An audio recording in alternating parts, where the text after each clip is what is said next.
Okay, we're live. So Megan, are you going to kick things off? Yep. Hello, everyone, and welcome to our live chat on improving the customer experience. And we're going to kick things off today with our first question, which is, what training exercises have you tried to help your agents deliver an improved customer experience? So if you'd just like to type your answers into the chat room and we can get things going. And what's been your experience of training exercises, John T? Well, just a reminder for people are not logged into the chat room already, if they've come in through Google directly, it is callcenterhelper.com/chat. So is the best one. So yeah, there's been a range of training exercises.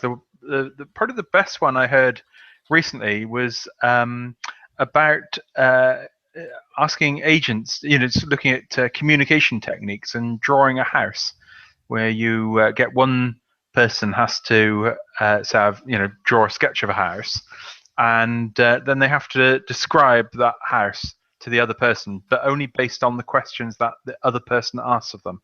And it's designed to try and prevent yes/no answers. So it's a bit like 20 questions, but where you're trying to, rather than just a yes/no answer, get a much wider answer back. And that seems to work very nicely. We're going to be writing that up in an article soon that we're going to be publishing on Call Center Helper.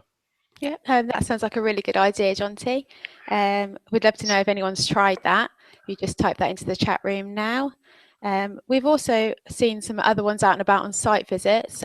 One that I saw that I liked is just getting agents to focus on positive words by having a word search exercise where they just focus on the positive words they can find, and also helping people recognize emotions. I'm sure at Christmas parties you probably played the game where you stick a celebrity name on your forehead using a post-it note. We suggest taking that into the call center by having agents guess each other's emotions. So you could have an agent sat in the room with maybe happy just on their forehead, and then it's up to the other agents then to act out that emotion. And so the agent has to recognize it, and it can just help develop those skills so agents can recognize how a customer is feeling and can act on it and act appropriately to deliver a good response. Indeed, that sounds interesting. So let's have a look. Who have we got dialed into the session today? We've got Andrew, who's based in Dublin.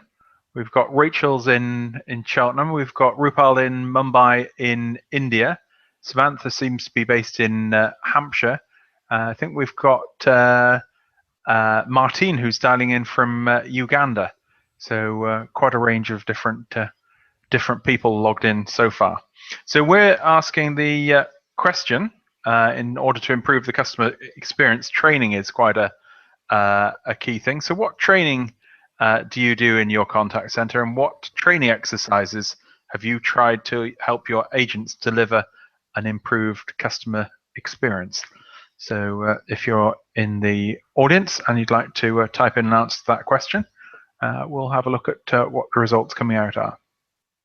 Yeah, it looks like Andrew's just umming and ahhing there about posting in a training exercise.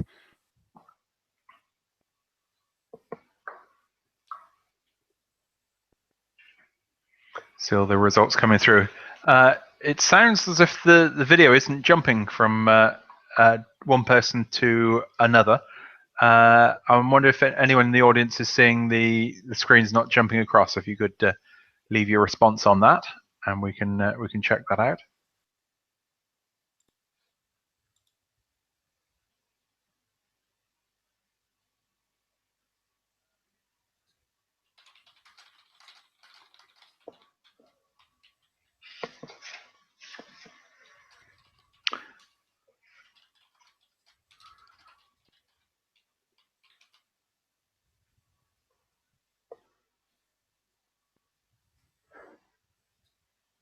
Okay, we're going to jump ahead, and we're going to look at another question, and we're going to look at metrics for customer experience.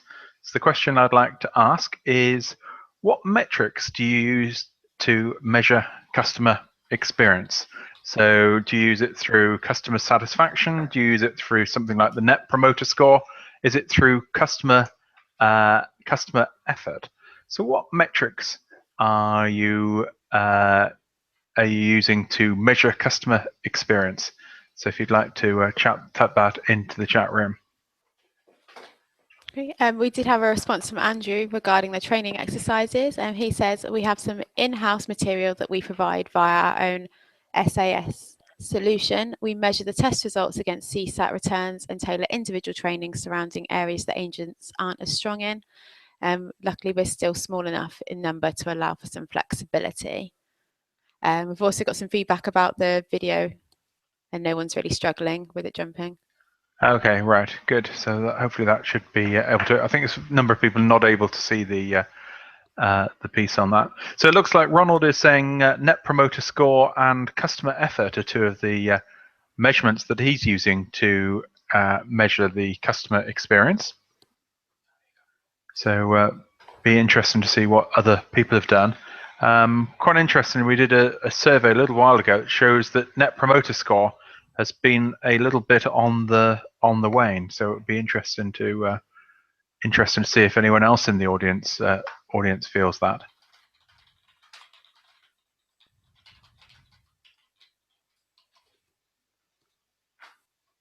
Yeah, I actually went to a site visit in Derby this week, and they were using the Net Promoter Score to actually identify detractors, and then they had a super detractor station, I think it was called, where agents could actually recognise the calls that looked like they were on their way out or had unhappy customers, and they could actually take that directly to this station that was manned 24/7 by a supervisor and take immediate action to rectify the situation.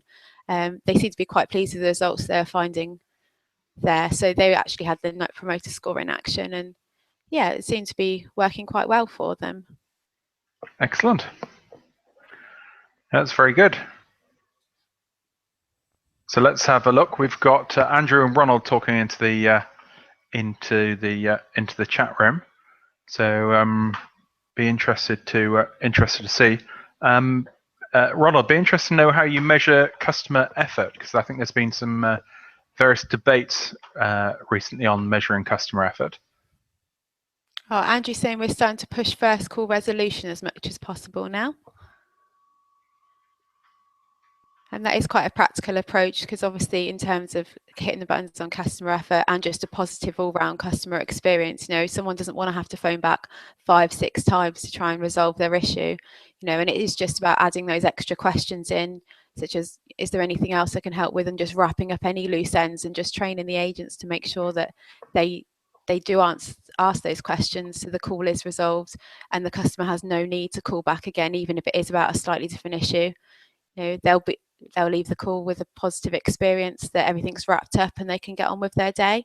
So interesting. We've got Rupali has asked a question about how do you ensure first contact resolution. I think that's quite an interesting point that is coming through, and I think it's one of those where there's a lot of questions about how to measure first contact resolution, and certainly the advice that I always give is that sort of, if you like, first contact resolution is the outcome of a lot of other things done right. And if you're looking to measure something, then probably what you've got to do is look at the number of repeat contacts that you have coming through the contact center as really one of the key parts.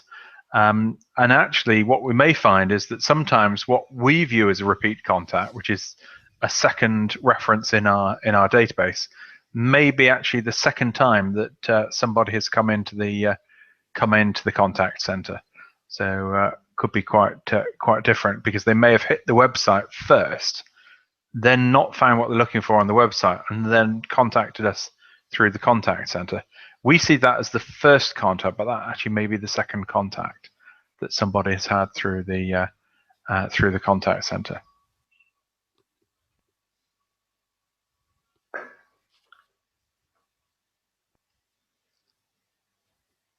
we're just waiting for a few more responses to come into the chat room. Oh, Andrew said part of our closing script is to encourage the customer to voice their buy-in or acknowledgement of the solution. I imagine that's quite practical, you know, just taking that extra few seconds to just say, do you understand what's happening here and what the next steps are? Because there's nothing worse than, a customer leaving a call and thinking XYZ is happening, and obviously having a false impression. And that's when you will get the calls back in the next day asking what's happening and what's gone wrong. If everyone's clear about what's happening next, everything should get wrapped up quite nicely then, and the customer will leave feeling quite positive. And I think it's interesting. Marcel has said, "I feel pre-positioning sets the customer's expectations." So I'm not quite sure which bit of pre-positioning that is referring to, but certainly if you guide customers through the flow that a call is like to follow, and also the next steps that's going to happen after the call, is quite a good technique. So Marcel, I don't know if you could elaborate on that. Okay, Ronald says we're a large corporate, so we are driving NPS across all functions, and that works well. Still within the function, there is the challenge of impact on the NPS from other functions, for example, product quality versus service support. I think that goes back to what you were saying earlier, Jonty, about there'd been different impacts on first contact resolution as a metric, getting it right across the board to feed into those vital metrics and at the end stage, really. Yeah, I think one of the problems is that Net Promoter Score is, if you like, a high-level metric for the company. Now, the question is then, what can the individual do to impact that? And so we saw, being along to a utility company, and they found that whenever they put their prices up, the Net Promoter Score drops, something like 10% overnight. Then they sort of gradually build that up again, and next time there's a price rise, it drops by about 10%.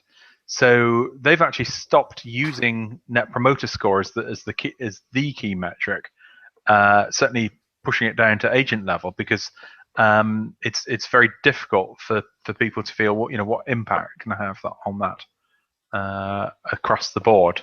So because as Ronald has said, there are other functions such as product quality which can impact that. Yeah, I suppose agent empowerment's another key factor really in getting these metrics right. I'll just post the next question now, but it will be, are your agents empowered to deliver an amazing customer experience, whether they can just submit a refund to a customer without having to ask a supervisor, send flowers or anything like that, just to feel more in control of their job, really. So if you have any examples of how you're empowering your agents, if you just want to post them into the chat room.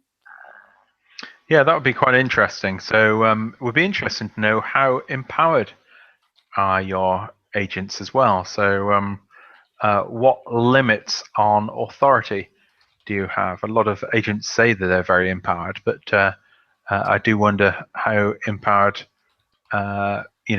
people actually are in terms of the financial limits on that.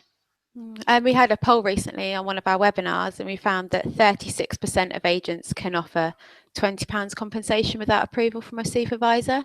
So that is quite positive, but it does mean still 2/3 of the industry are having to ask permission for that, which I imagine can be quite degrading and just have quite a negative impact on the agent experience. Because you've got to remember as well that if your agents aren't happy, your customers will be able to tell, in terms of driving a good customer experience. It is really important to make your staff happy. So if you've only just joined the call, we've got quite a number of people. Karen 15, Andrew 24, Jackie 1, Amelia 3, Samantha 6, Dawn 6, Rajesh 2 that we've not heard from yet. So if you've just joined the call, if you'd like to introduce yourselves, and if you'd also like to say how empowered are your agents to deliver a great customer experience, and what sorts of limits do you have on that? So if you'd like to type that into the chat room now, and then we'll pick up on the answers in a short while.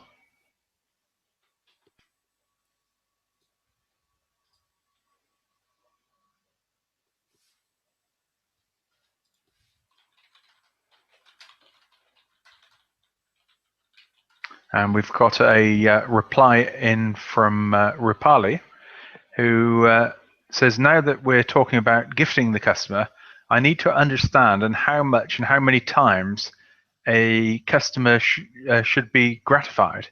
And I guess this is one in terms of in terms of compensation. Megan, I don't know if you you feel that there's a limit on how many times, because I guess if a customer just comes up and complains every time and gets, you know, £5 compensation or £10 compensation, they may sort of try it on a weekly basis. Yeah, you definitely hear stories about people trying it on, even in other chains, really, fast food restaurants putting a spider in their burger or something, hoping for a free meal. And I'm sure there are customers out there who do try it on, especially if they've, received a birthday cake, for their child, because they made a fuss about the experience ruin their child's birthday, or, if they've got 3 or 4 children, even if they're imaginary, they might try it on again with a different agent. Maybe having something in place just to flag the call, really, if they're, you have sent a £20 compensation here or sent a cake there or something, just keeping track of it, so the next agent who's dealing with a problematic customer can actually see, hang on, in the last month we've sent them 5 cakes for, quite petty reasons, really, that they've just blown off about. So yeah, it's definitely something to keep an eye on, I think, just to make sure that you're spending the money on the customers who, that you are driving a positive experience there, and not letting customers just walk all over you if they don't have good reason to be upset. So yeah, it's definitely something to keep an eye on, I think. Excellent. We've got a few more answers that have come in. Ronald has said agents are restricted by all kinds of processes, and that limitation gets the customers too. It's difficult to transfer the concept of reducing effort to agents when they're bound by processes. It sounds like the process there is getting in the way, and we probably need to be looking at challenging some of those processes, which I think is a key job from a management perspective for us to do. Karen said she's dialing in from Dubai with an outsourced call center, and there's no empowerment whatsoever today, but looking at building an in-house team and hearing a bit about everyone's experience. So yeah, acknowledging that your agents aren't empowered and that you want to take steps to do something about it is definitely a good step in the right direction, rather than just everyone burying their heads in the sand, because it is something that can make a massive difference to agent morale and the customer experience. And I guess that's one of the challenges to one of the challenges that we've got, that if outsourcing is often bound by the terms of the outsourcing contract, and it makes it very difficult to move away from that. So I wonder if anyone's had any flexibility in building flexibility into outsourcing contracts. If you'd like to add that to the chat room. Marcel has said our agents are working second line mainly. Letting them operate in self-guided teams gives them much more satisfaction. I think works quite well. Ronald said gifts for customers do not always work with businesses, and consumers do not appreciate it often where the issue is not resolved. So I suppose, yeah, it doesn't really help to send massive bouquets of flowers if the problem's still in place. I'm sure most customers would actually rather, the issue was dealt with, or that they hadn't had a problem in the first place, really. So yeah, I think there are definite ways to use agent empowerment and the ability to send out gifts, and maybe actually training agents on where it is and isn't appropriate is key to getting it right, really, and making sure it's not a patronizing gesture, here's a bunch of flowers because we've messed up everything else, and it's actually there to enhance an already good experience, or genuinely apologize when an issue's been resolved. Yeah, here's an interesting one from Sean. Sean's saying, I'm basically rebuilding a customer service team from scratch. Has anyone tried a tiered, i.e. a level 1, level 2 approach as a way to empower and reward their agents? Certainly a lot of technical support centers do a sort of first level, second level approach. And it's also a great way to provide career progression for agents, because you can start on handling one, which may be only one call type, then it could be level 2, which becomes multi-skilled, and then you could become a sort of an expert in a particular area, which might be a sort of third level team. So there's the ability to use progression within the company without having to become a team leader, which I think could work well. But if anyone in the audience has tried that, it'd be very interesting to see. Yeah, and building on what you just said, Jonty, in terms of creating a tiered system, I had a really good idea recently on a site visit that people are actually giving their agents and other members of staff a deputy title. So they'd start off as agents, and if they're interested in being a team leader, rather than just taking the jump or picking up some extra tasks and receiving no recognition, actually taking on board a deputy title, so being deputy team leader or deputy quality control manager, gave them a chance to learn the ropes, get the recognition for it, and actually focus their progression efforts to gaining that job title in the near future. And that seems to be going down really well for them, as a way of empowering and rewarding their agents, and encouraging progression in the call center. Because I think it's quite common for people to pick up the odd task here and there, wanting to be a team leader and maybe taking on a lot of the responsibility, but a year or two down the line might not have actually had that actual promotion, and the official recognition, even though it's just working in that job title anyway, really. So. And Sean has come back, Martine has come back to Sean's question about the multi-level support and said, yes, we've tried it. However, the major challenge is the cut in the information flow. So I guess as a call comes in, it moves from one team to the other. You are creating a sort of an additional level if you've got to transfer from one team to the other. The other approach is to use multi-skilling within the ACD system, so that you can have a kind of people could be part of one group, or sort of become much larger group in terms of multi-skilling, and you may be able to direct calls in based on, say, if they're calling again, into a higher level skill group, or you might be able to select that from an IVR or a different telephone number. So that's a way of increasing the experience. Should we post the next question now, Jonty? I think that would be good to do. Yeah. Well, the next question is going to be, how do you collect customer insight? So how do you collect customer insight? That's a very interesting that. Is it from voice of the customer? Be interested to see how it comes through. Is it through listening to calls? Is it through call analytics? Be interesting to see that. And there's a few more comments coming through on the multi-tiered support. Everyone has said, we're a new company, have tried that, and so far it's shown results when delegating the work to leaders and then passing it down the line to agents, etc. And Andrew said, we've used a rotating tiered support scheme. A team does tier 1 for a day, then tier 2, and then the next, and then high level development on the next, which is quite a nice way of varying the calls through. Yep. And Sean said, I would use skill groups to minimize transfers as well as to improve our IVR. We've got a number of people typing into the chat room now. Marcel said, we have in-house agents dedicated to call back CSATs and find out how we did. So that's quite an interesting way of collecting customer insight.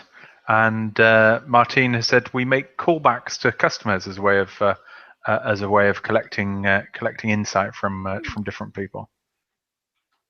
It might be worth elaborating, Martine, on how you identify which customers to call back. Is it customers that you've listened in on that are particularly upset or happy, or is it just a random selection?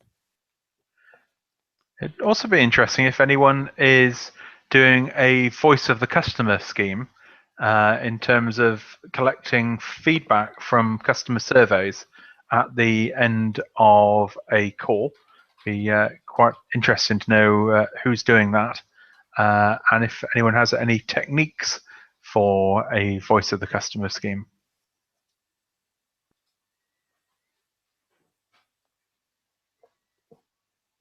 Rapali said the voice of the customer can be measured through feedback calling or getting online surveys. Yeah, I guess there's always a danger with feedback calling, is that you get survey fatigue. If every time you you phone up, you get a phone call back, you could get a bit fed up of giving the same input. So I wonder if that's a challenge that's happening. Yeah, I suppose there's also a danger that if you're speaking to a representative of the company, you might not be as honest, not wanting to upset the person on the other end of the phone. It might have been an awful experience, but if the person you're speaking to is nice, you might just say it was average, or just, lie to get them off the phones, really, just to make it not, well, I suppose to make it a more comfortable conversation, really. Whereas I suppose if it's anonymous feedback or just a tick box exercise, where there is no direct consequence, people are more likely to be honest there. What do you think, John T? Yeah, I think it is a danger, because what tends to happen is you get both extremes of the scheme coming in with surveys. That you get on one hand the very dissatisfied people, and on the other hand you get the very happy people. And the difficulty is, though, that the distribution curve would be something like this, what you tend to find is you get the both extremes. You don't necessarily get that middle ground, and that's a challenge with any surveys, and you see this on a lot of areas, and it's a difficult one to get right, because actually it's sometimes that middle ground can give you the biggest insight, because they're not particularly happy, they're not particularly unhappy. And the level of insight they could give you would be quite interesting to obtain. I heard something once about people actually bringing a control group of customers into the call center, so you could talk to them on a face-to-face basis, actually, so they could see what the agents were doing and how the processes were, and just talking them through the process and getting, live feedback on their experience of it and where they saw room for improvement. Obviously, would be blocking out a half day of the calendar, and you'd have to decide who to invite, but it could be a worthwhile exercise if you're looking at overhauling your processes and driving some real change. Yeah, I think that would certainly be good to see that information about that. Let's have a look at some of the comments. Amelia's come back and said, our voice of customers are predominantly surveys via email. I guess that is an interesting approach, certainly a very cheap way, but I guess that the danger of that could be that it is somewhat delayed. Okay, Rapali said, we do face challenges when the customer doesn't really answer calls or refuses to give feedback on the calls. So I'd like to know what's a surefire way of getting the feedback from the customer. I'm not sure there's a black and white answer for that, really. It depends. Yeah. Like you were saying, John, about survey fatigue, there's other factors coming into it there that, it's not a one size fits all solution. Even if you do one thing and it works for a while, it's not going to work forever if, the same customers are getting sick of being harassed for information, really. Yeah, and I guess the difficulty is, why do you want it to be higher? Because is it just so you feel good that you've got the number higher? Is it so you can provide more insight back to the agent? Or is it that, and I suspect you probably have got more feedback there that you can actually deal with. So some of it is not collecting more, it's actually what you do with what you've got, and that can be certainly one of the ways of getting back to people. Yeah. Marcel has said that's exactly why we call back customers. Let it be assured outbound calls are very important too. So it's a way that if you're calling a customer back, you probably can get more feedback from them if you just sent them an email survey, because just, will they answer the question or not? Sarah saying we use email surveys after each interaction with us, giving the customer questions to answer and rate the service from the customer representative, as well as a chance to leave their own comments. And Rachel said, I've been sent a text after a phone call with a simple survey question. Yeah, and it certainly can be a very powerful technique if you can get the survey comments back from the survey and send that back to the agent who last dealt with the call, because that provides some quite immediate feedback on how that call went. It's one thing to get feedback during the call monitoring or the calibration sessions, sometimes a month later, but if you get that, sent some feedback and you went, oh crikey, is that what I said, you can actually then change your behavior quite quickly. Yeah. And then bring that on to the sort of next call. Yeah, that does lead quite nicely onto our next question of what do you do with the data you collect from your customers to deliver the best possible experience? And also how you use it to nip any problems in the bud, like Jonty was just saying, by the immediacy of sending that information across. Your agents can start to act on it, and it can drive positive change from the minute it comes into the call center. Yeah, that would be interesting to know what you're doing with the feedback that's coming back into the contact center. And there is a variety of things you can do. I've seen some nice just wall displays really that different call centers have put together when a customer has taken the time to write a nice email about an agent, or just sending a card, anything like that. Actually recognizing it, putting it on the wall. It creates quite a positive display and helps to drive quite a positive mindset of reminding the agents exactly why they turn up to work each day, and that they are trying to improve the lives of the customers that contact them, and that they are valued really.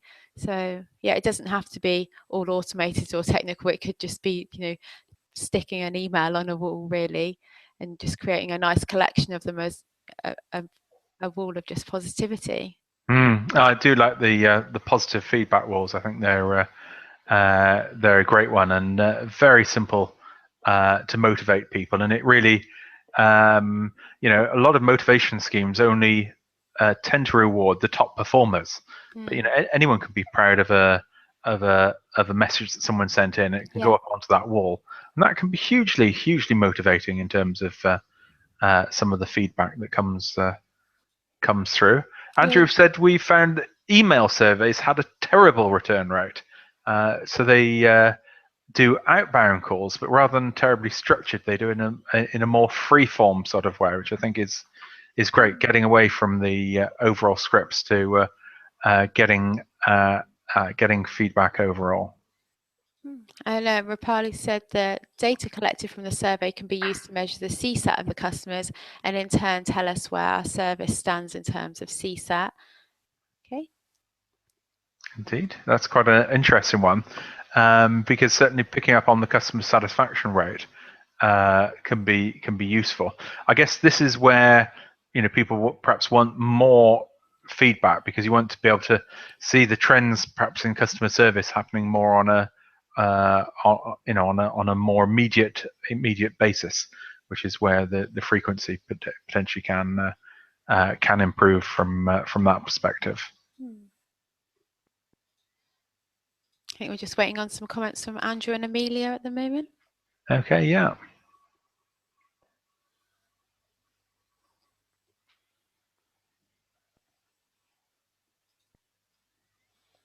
I just says I've got some survey data here actually that says 19% of call centres follow up detractors within 4 hours of a customer taking part in a survey, which is quite interesting. That's a fifth of call centres doing that. So, especially if you're working in something like utilities where there's a lot of direct competition for your business, that's something that, the call centre across the road could be doing it and you're not really. So it's quite a high percentage there. Yeah, that certainly seems a very good approach. I wonder what people are doing on social media in terms of collecting customer insight, because there's a lot of insight there, but it doesn't necessarily. It's sort of much more unstructured. It doesn't lend itself to a survey perspective.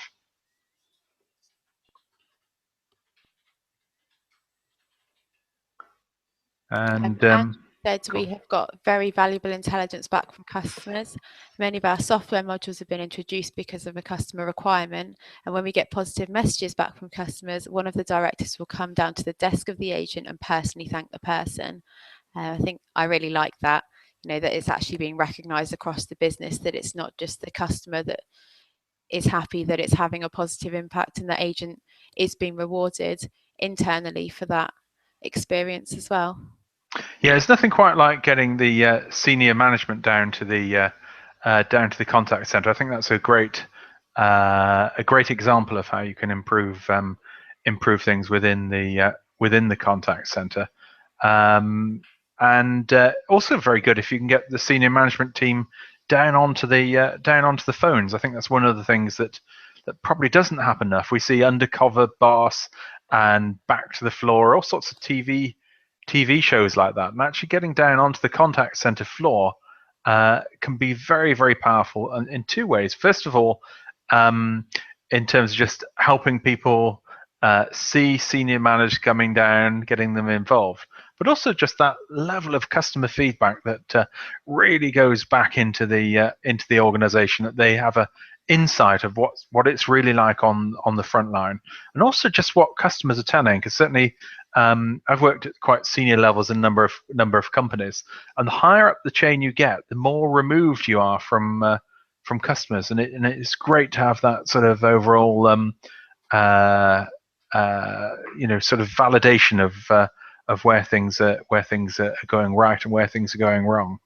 And it doesn't have to be a complicated massive exercise that you do once in a blue moon. It could just be as simple as wandering around on the floor, on Friday afternoon before you go home, just saying hi to people and asking if there's anything that they wanted to discuss, and just opening those communication links really, so things do get nipped in the bud, and you do have more of a presence to address things really. Indeed, and Andrew says it's really good to get an endorsement message from a customer, and they publish it on their blog obviously with the permission from the customer. That's a really really nice one. There's one website I saw called Getting Personal, and they had a sort of like a comments book, which they just published everything that went onto that, of where people like the product or where they like the service, and I think within a very short period of time they had about 3,000 or 4,000 entries. So it was a great technique, and that was on the website, open to the whole public, as well as people within the contact center. It was just a great endorsement of how they're doing. Yeah, and obviously it will take time to build up that kind of collection, but no time like the present to just start moving forward and collecting that data and just publishing it really. And we got some answers back in from some of the social media, what we can do with social media feedback. Rupali said we broadcast our special offers on social media sites. I guess that's more of an outbound. I wonder what you're doing with some of the insight you get from customers. Yeah, I think it's time for our next question now, John T. Do you run any competitions focused on improving the customer experience? Creating a competitive environment in the call center can be a great way to, drive positive vibes, especially keeping everyone quite perky on a Friday afternoon, just constantly driving towards that goal without it just being something that falls to the wayside, even if it is, just a box of chocolates at the end of the week that's up for grabs.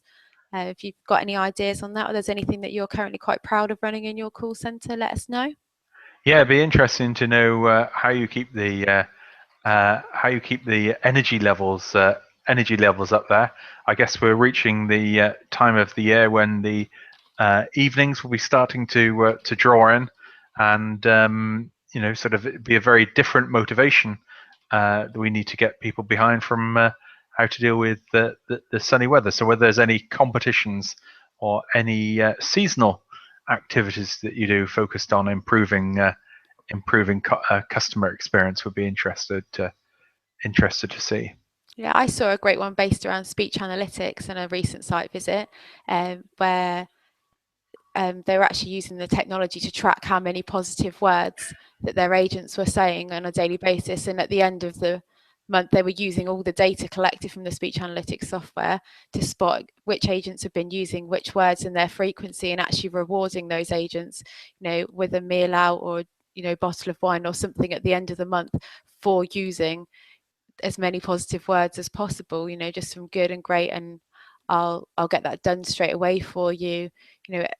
They were all just programmed in and just were being tracked really. So it wasn't like there was any unfairness or it was a manager's favoritism. It was coming straight from the raw data from the speech analytics software and just tracked throughout the month really. And they were putting posters up around the call center reminding the agents of the positive words they were supposed to be using. And yeah, they seem to have a lot of success with that, and it just really helped to focus on encouraging agents to drive positivity in their calls and add those words into their vocabulary, every time they pick up the phone and say hello. So yeah, I really liked that one. And there's some interesting technique from Sarah, who said, we've in the past had customer heroes. This is awarded to agents with best customer improvement ideas with things like a guaranteed parking space, vouchers, etc. I think that's a nice technique. Certainly things like vouchers can be quite good. They can be quite personal in terms of how they help. A guaranteed parking space. I guess if you're in one of the there's limited parking, that could be a really simple technique.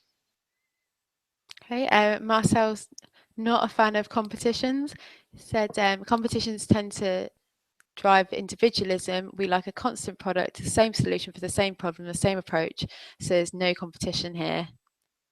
Yeah, I think there is a danger that if the competitions are individually based, like someone who can sell this, but there is a way that you can do competitions that promote more teamwork in terms of getting a team together.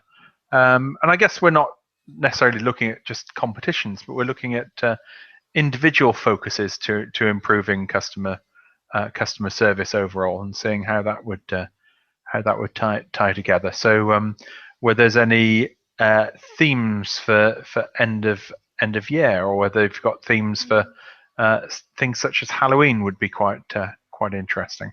Yeah, another thing that a lot of managers tend to overlook is rewarding agents just for improvement, rather than just that 10th percentile of amazing agents, the people who have just started and who are trying, actually rewarding improvement, even if it is just smaller things, or that they have improved from one week to the next, even if they're not very experienced. It will go a long way in actually improving the customer experience and the quality of the agent pool overall. Yeah, interestingly, Irvin says that every 2 weeks we give 2 tickets for a premiere at the movies or at the theatre, and at the end of the month, the employee of the month wins a dinner for 2. That can be a nice technique. Tends to work quite well at motivating the higher level people in the organisation, the higher performers. Not necessarily so great for the mid to low levels there. So it'd be interesting to know what people are doing there. Amelia is saying individuals are recognised for their efforts and are usually given vouchers, while Marcel's saying improving constantly is the key word. Yeah, certainly it's the constant improvement that is really quite difficult to do, and there is a danger that if you run a competition, as soon as the competition goes, the buzz goes, and it's sort of back to normal. And then you've got the idea of dreaming up the next competition. Yeah. And I think that ties in with Marcel's comment that the personnel approach is to improve is a gen on our employees' DNA. So it's really getting the DNA of the employees right, in the way that you promote good service, rather than just sort of being a short-term buzz. Is more how do you get that sort of those behaviors into the organization? How do you change those, I guess, as well? Ronald's unfortunately saying we work with outsourced contact center partners and have difficulties in rewarding their agents with monetary gifts. So maybe there are other ways to reward people if you are limited by money. There are cheaper ways to do things, and we saw a nice competition recently, didn't we, Jonty, about when you make an award for the next person who wins the award.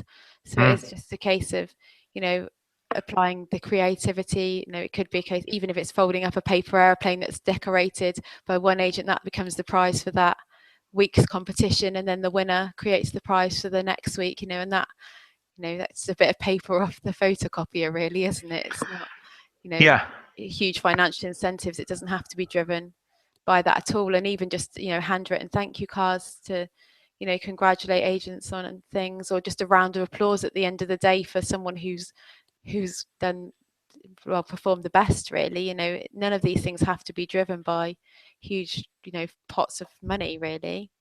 No, and I think thank you is often very underestimated in terms of going around and thanking people for their input. It doesn't cost anything, and is very easy to do, and actually is not done anywhere near as often as as people would like, and particularly when it goes beyond your existing manager or that level above, when it comes from sort of someone on a high, can be really really valued. So a sort of great way of helping to motivate people.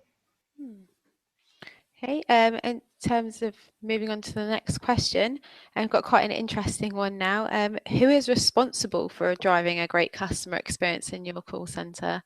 It's a bit of logic that if everyone's in charge, no one's in charge, and it might be something that everyone's just too busy for or not giving a true focus to, or you might have one team leader trying something, that contradicts the efforts of another person. So what is happening in your call centre? Who is responsible? We'd really like to know. Because there's a shift at the moment towards actually appointing customer experience officers. So do you have one of those in your call centre?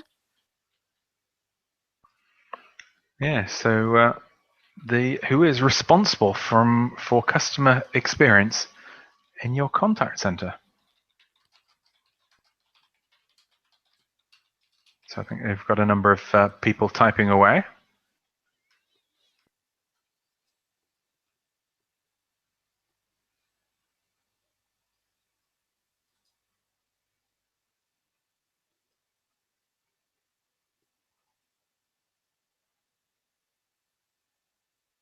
And Marcel is saying the responsibility is with us, it's the responsibility of the team. Yeah, I think it's one of those quite interesting ones where it certainly is with the responsibility of the team. I don't know if you anyone in the audience remembers the posters on the walls that used to say quality is everybody's responsibility, or customers. You could almost take that. This customer service is everybody's responsibility. It's quite easy to say, but it's actually quite difficult to get into into beyond that, because if customer service is everybody's responsibility, then the question we asked earlier about empowerment, wouldn't then everyone be empowered? And it's quite interesting because you can say whose responsibility is customer service. If you're then restricting people to say a maximum of like no compensation to a customer unless you get up to a supervisor level, I'm wondering if there's not a disconnect between the approach there. We've had a few comments in now. We're probably saying it's the responsibility of the entire customer care team, though they do have a specialised team for customer retention, and they do the job of calling and satisfying the irate customers. Evan said we're 2 directors and one does HR and training and the other quality. So we both combine, and of course, with a constant input from the agents. And Rapani says, though we have a specialized team for customer retention, and they do a job of calling and satisfying the irate customers. That's quite a nice one to have, a customer retention team. I sort of remember there was a gag that one comedian did, and he said, it's funny, you get through to sort of grumpy person on the call center, and as soon as you say, I'm look to cancel my contract, they then put you through to a call center agent often in Ireland, who said, "Oh, it's a real shame you were leaving. I was just writing you a birthday card."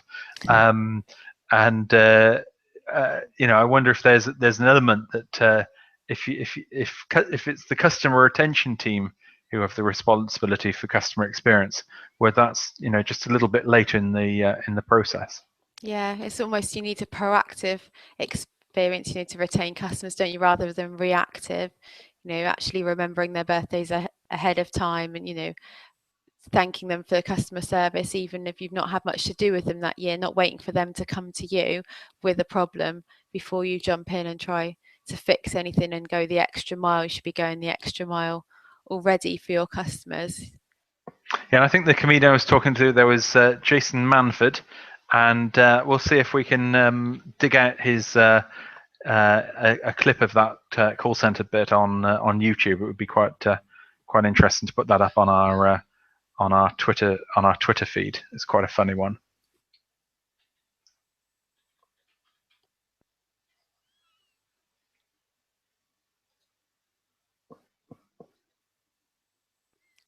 Pali was answering a question from earlier, Jonty, that says, we as a quality team ensure that customer retention team does their job well.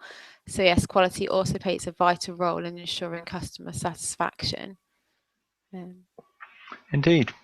Well, we're going to be looking at developing our live chat series in the future, and one of the ideas we've had is bringing people to join our video panel, chatting away about contact center issues. So I don't know if anyone would be interested in joining our video panel as part of this on chat rooms. If you are, if you'd like to drop a line into the chat room, and we'll be doing that. We're also looking to bring some guest speakers onto these calls as well. So if you think there's anyone that we ought to be inviting along, would be quite fascinating to hear from you on speakers that you think would be appropriate to join us. Yeah, because of course our next live chat is going to be on the 29th of October with a topic of forecasting. So we'd specifically be looking for people right now to be joining that live video chat panel on the 29th of October, and that would be the same time, same place, at 1 o'clock in the chat room on that date. That'd be interesting, yeah. So if anyone is interested in joining, that would be good to do that.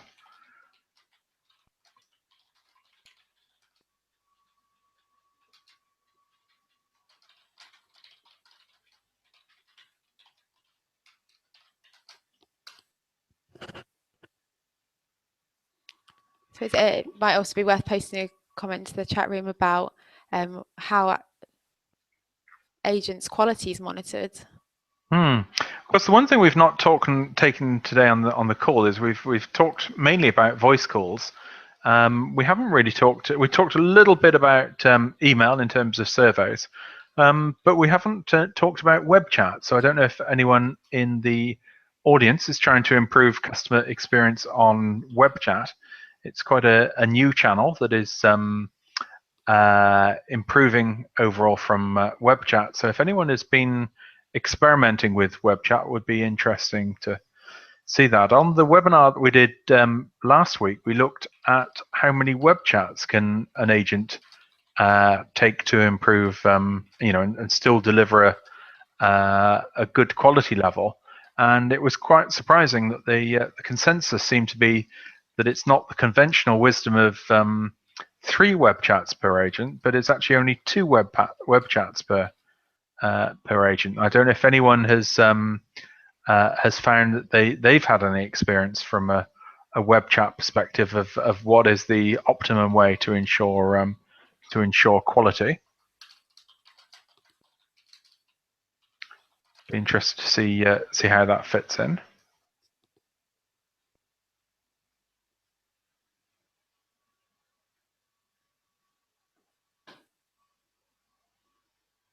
Sarah saying we only use experienced customer representatives with high quality scores already, and the quality team still monitor these the same as the rest of the calls. So that's interesting. So it's putting the more experienced people onto web chat. So that's quite nice. I do wonder if that then helps to drive people to web chat, which may be the quite an interesting approach. I guess one of the challenges is that we employ people who are quite happy chatting and able to talk well with people, not necessarily always the same people who type to people. Yeah, it is a different skill set, and it is maybe worth introducing some typing tests or web chat simulation conversations into the recruitment process, just to check whether your agents will be able to handle that, if that's expected of them. Before it wastes everyone's time, really. They might be expecting a voice-only experience and then feel completely out of their depth, and it might actually drive them to leave if it's not something they're expecting or feel skilled enough for. Indeed, and we've got some feedback about the number of web chats that someone can take. Sarah said our agents can take up to 5 web chats at a time. Megan, I don't know if that's likely to create problems with burnout? Do you think that's high? That does sound like a lot. I think 3 is normally the average from the places that I've been to. I suppose there's a big difference as well. If agents are expected to do the 5, or they feel under pressure because their teammate's doing it next to them, your quality might go just right down the toilet, essentially. If the agents are burning out. And indeed, and she does go on to add that the agents can stop incoming chats at any point if they need to. And we've also got Amelia says ours too can take 5 calls. That does seem to me quite high, and it's quite different from our experience on our poll in last week's webinar, which we probably need to dig out. It is on part of the recording, but we'll aim to get that published as soon as we can.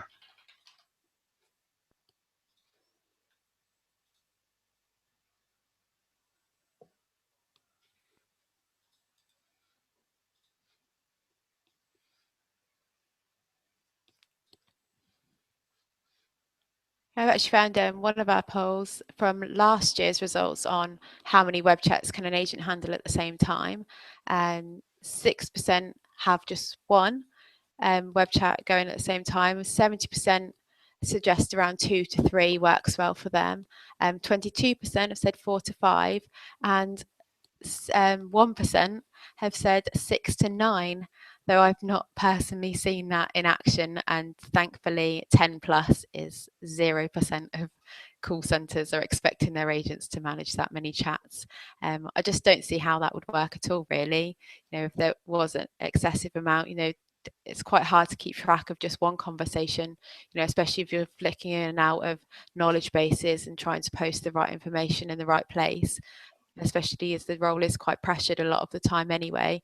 I think it is fairer to the agents to have fewer that they can concentrate on, and it will help with the quality there as well, because if a customer is sat there waiting for 5 minutes for a response, they might as well have been on hold on the phone, and there's just no real benefit for them of being in that conversation if it's slow and unhelpful.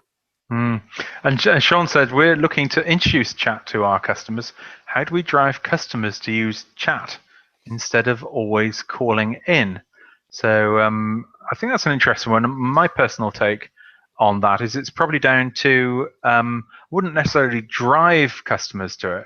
It's something you offer to customers. I think we get very hung up on trying to put people into a particular bucket, rather than actually working on the basis of it's really up to customer choice of which way that people want to go to. Yeah, and it's better to offer 3 channels and offer them, properly, really, and give the customer a proper experience on them, versus offering 10 channels that aren't manned properly with, slow wait times, or, it's just understanding your demographic as well. Your customers might not be interested in using smartphones or being on web chat. There's no point spending a lot of money on introducing that channel if no one's going to be comfortable using it. So, it's not right for everyone, and it's not always right for different transactions as well. Banks struggle quite a lot with using Twitter because it's very limited in sharing personal information. A lot of the time it's a contact point for a complaint, and then it gets brought straight into the call center, which does make you wonder whether they should have just picked up the phone in the first place. Yeah, there are a range of techniques, though, that a number of web chats to allow you to offer web chat. So if someone's stuck on a page, checkout page, there's you can get a chat button that comes up. Also, just putting the chat box on the right-hand side of your customer support pages can be a great way to help introduce people into that as a channel. But interesting to see what other techniques that people have.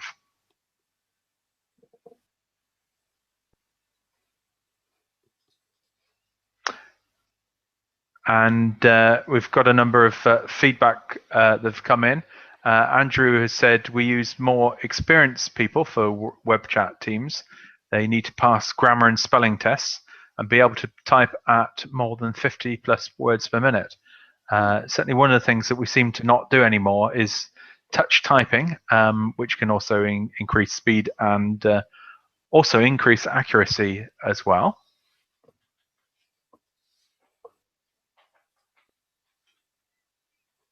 John, I have just realised that it's 2 o'clock. Oh, So, right, we're reached the should top of the probably hour. look at wrapping up. So it's very interesting. So and Sarah said, to be honest, if the agent is comfortable with the context of their chats, they can take on more than 5 chats. Equally, it's more complex. They can turn off their incoming media to deal with the ones that they have first.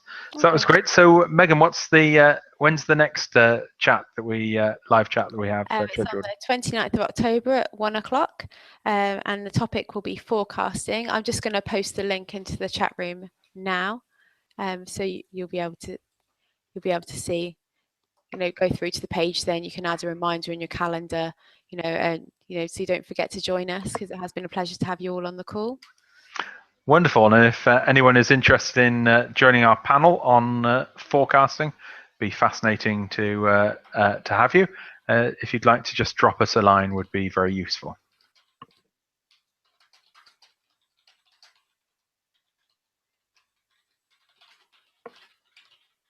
So Megan, do you want to wrap up? Yeah, we'll just be closing down the chat room, but thank you so much for everyone for joining us. We've had some definite interesting takeaways here, and yeah, we look forward to seeing you again soon. Thank you very much indeed. Bye-bye. Thanks very much. Bye-bye.